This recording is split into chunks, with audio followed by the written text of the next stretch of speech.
Hello everyone and welcome back to our channel. In today's video, I'll guide you through creating a custom button in Zoho CRM. Custom buttons can trigger actions like updates, redirections, or integration. So let's begin. The first step is to go to the button configuration. And to do that, you have to log into your Zoho CRM account.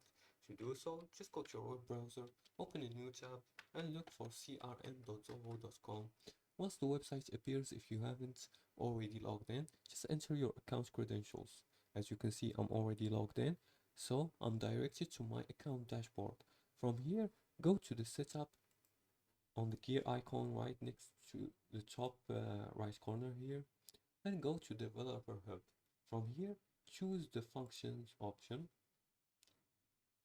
Once in the function options, click on plus new function here, and click on the function name, the display name, and the category, and select button here, and create it. You can write a description, it's optional.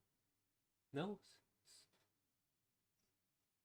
to design the button, select the model where the button will appear, example deals or contacts,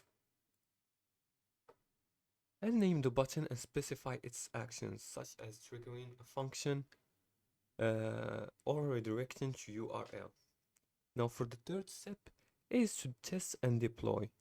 After you finish coding the button, save it and test its functionality. Once verified, publish it for team use.